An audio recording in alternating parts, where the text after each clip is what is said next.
Okay, Grandma, I'm going. Just as I was about to dash out of the house, Grandma called me back. Turning around, I found Grandma smiling and holding a lunchbox.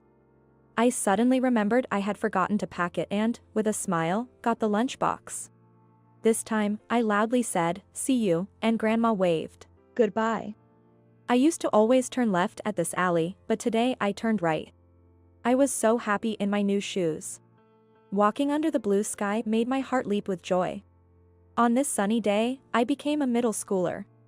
My name is Sophie, and I have lived with Grandma since I was little. If Grandma hadn't reached out to me then, I wouldn't be living so freely now. Back then, I felt incredibly alone. My mother, who usually picked me up from kindergarten, didn't come that day. Mrs. Anderson, with a forced smile, was the one who lifted me up as I waited endlessly for my parents. Mrs. Anderson took me to a large, white building. I didn't immediately realize it was a hospital. Someone was sitting on a chair there. When Mrs. Anderson slowly let go of me, with a tear-streaked, wrinkled face, gently embraced me. Afterward, led by wrinkled hands, I entered a cold, dark room where my parents were quietly sleeping. No matter how much I called out, they didn't wake up. At that time, I didn't understand much. But even as a child, I knew one thing. I would never see my father and mother again. That sadness was all that filled my heart. From that moment, my life began to change significantly. I started living with my maternal grandmother. She was the one who embraced me as I cried without understanding. Although Grandma lived on a pension, I never felt poor. Of course, there were times when I felt lonely. It wasn't until I was older that I realized Grandma did everything she could to entertain me. Our life was modest, but it was always filled with smiles. That's why I believe I can dive into this new life without fear. I am truly grateful to Grandma. I must say, my debut in middle school was very successful.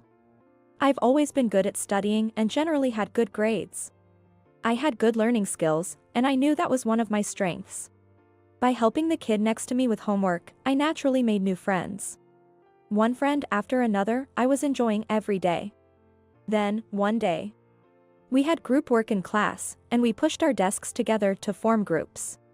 A topic for discussion was written on the blackboard, and we had to consolidate our opinions for a presentation. The first to speak up in our group was Laura. Her rapid-fire talk was as if she didn't want to give us a chance to speak. As we listened to her, amazed, she started to write her opinion on the paper for presentation. Taking advantage of that, I quickly stopped her and explained my opinion slowly for clarity. Then, gradually, everyone in the group began to share their thoughts. As we discussed noisily, time flew by. In the end, we decided to present an idea centered around my opinion. Encouraged to do so, I presented our opinion as the group's representative, albeit a bit nervously. The next moment, the classroom filled with applause. Mrs. Johnson smiled, saying it was a good presentation.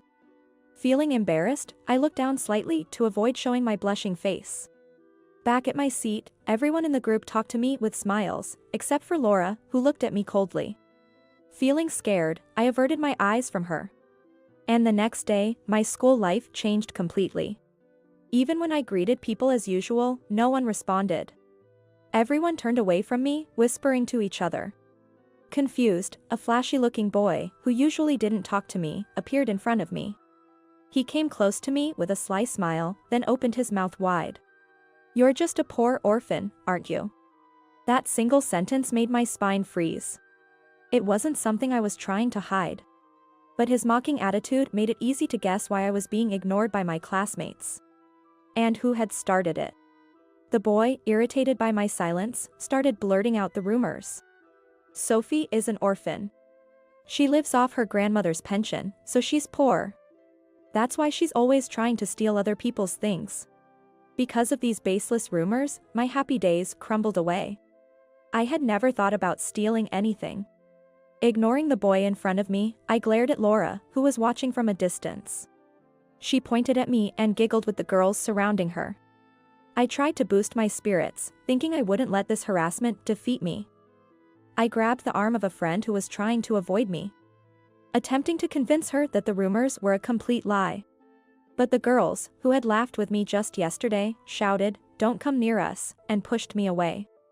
Then they ran out of the classroom. I stood there stunned, as Laura's group laughed loudly. I remained frozen, unable to say anything in return. Only the spot where my friend had pushed me throbbed painfully. The following days were lonely. In the classroom, Laura and her group would come near me and taunt me. Gradually, there was no place for me in school anymore.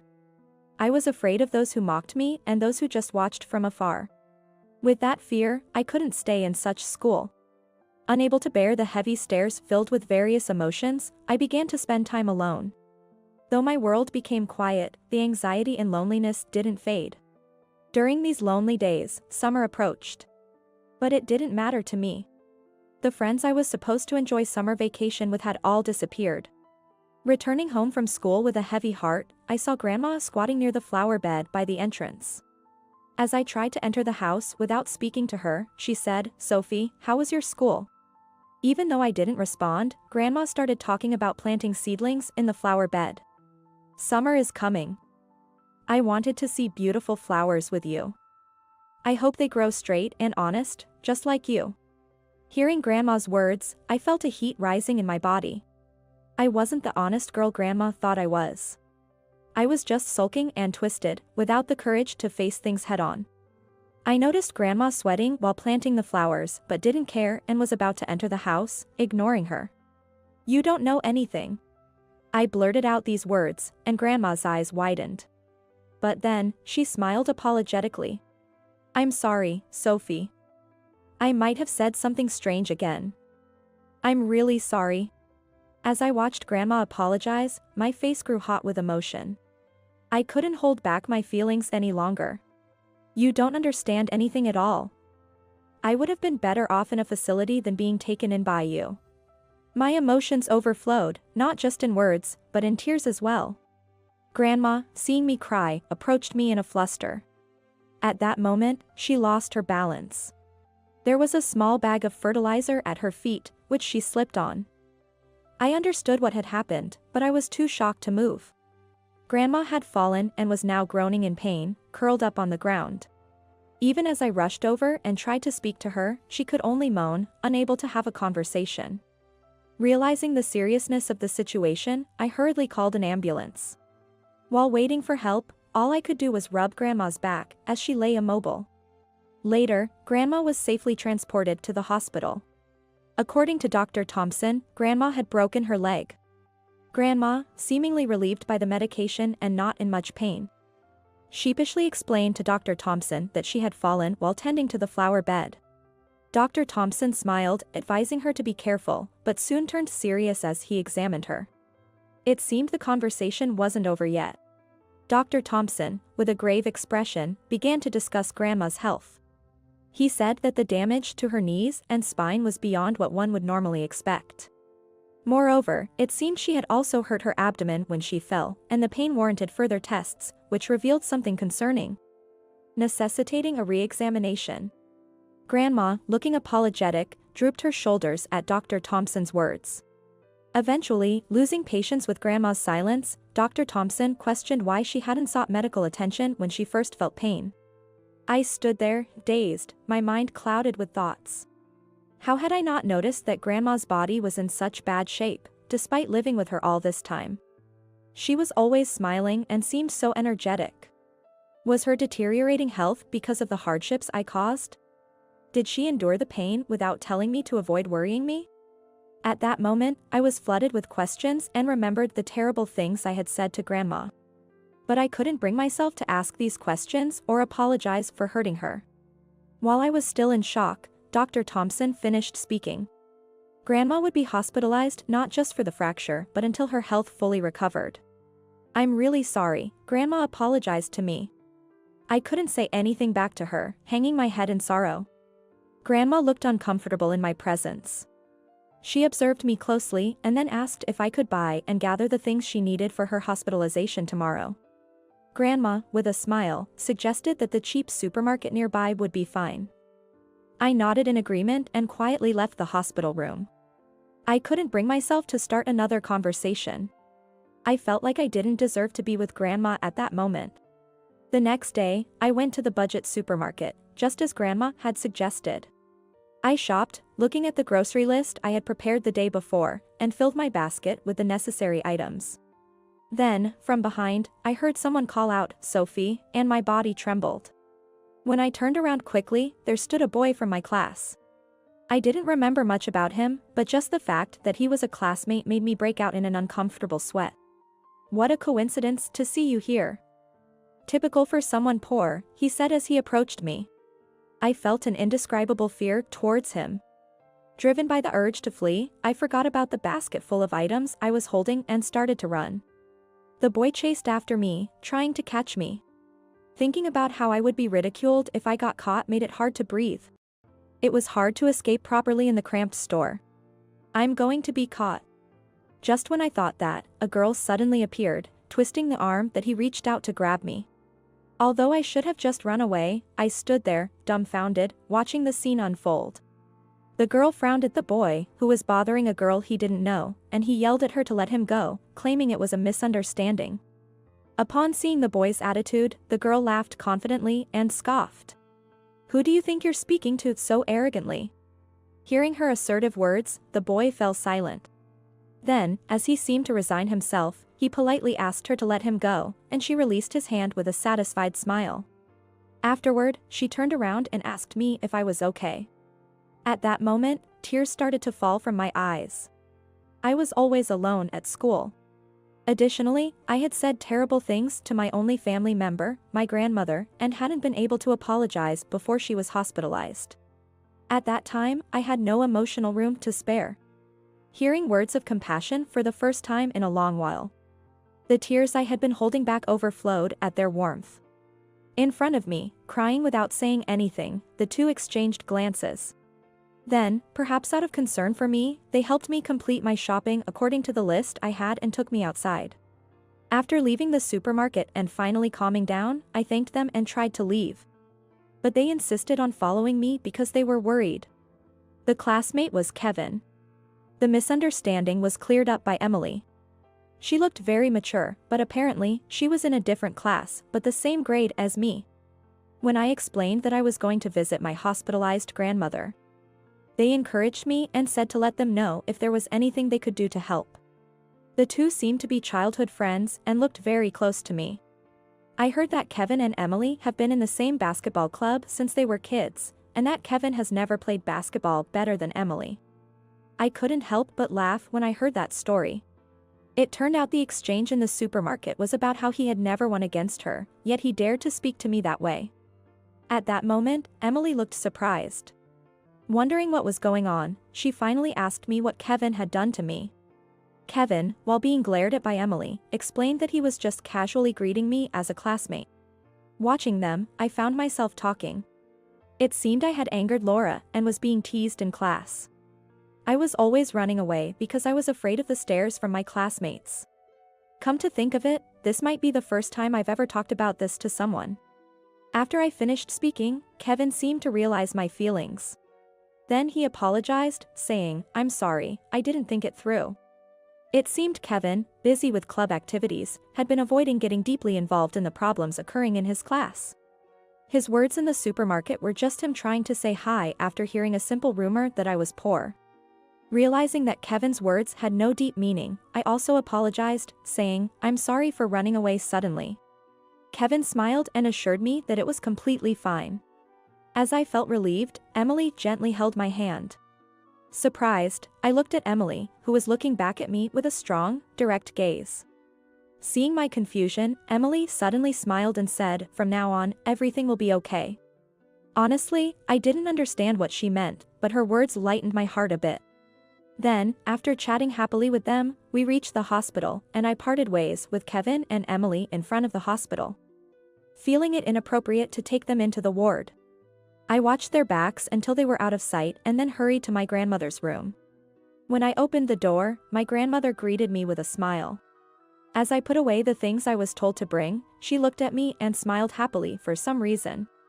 When I wondered why, she asked if something good had happened. I felt a little startled, but when I talked about the two people I met today, my grandmother smiled even more happily. Contrary to her energetic appearance, it seemed she would need to stay in the hospital over the summer.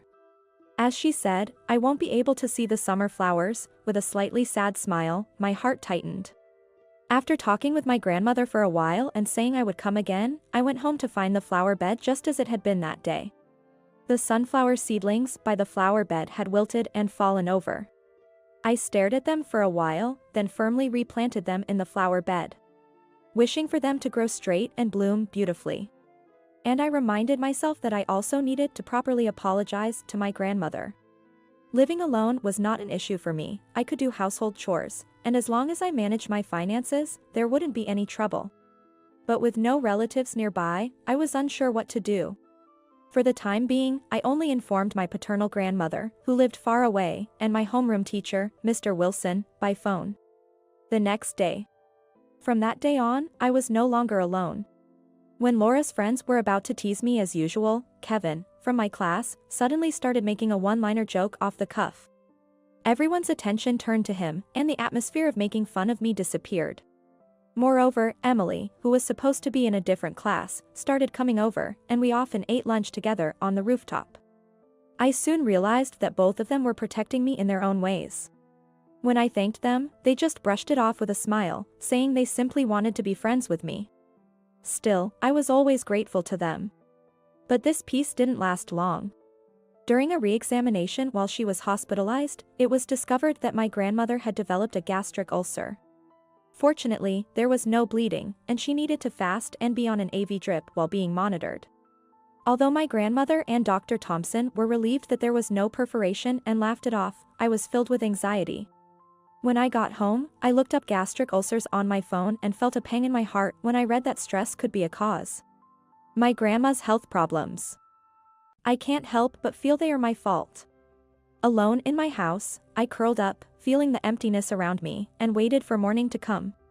The next day, perhaps noticing my pale complexion, Emily invited me to talk on the rooftop after school. I thought that talking to her might lighten my mood, so we went to the rooftop together. Just then, unexpectedly, Laura approached us hastily from behind. I wondered if she had been following us. Laura, with no regard for manners, suddenly grabbed Emily's arm. Stunned and unable to speak, I watched as Laura glared at me and opened her mouth wide. "You know what? Just because you're poor, doesn't mean you can cozy up to Emily, who's rich. It's pitiful to see Emily being associated with someone like you." I felt dizzy hearing those words. I had no idea that Emily was wealthy. Was she approaching me just to spread rumors with Laura that I was sucking up to the rich? While I was lost in these thoughts, Emily shook off Laura's hand. "What are you even saying? I'm with Sophie because I want to be. Aren't you embarrassed by this behavior?"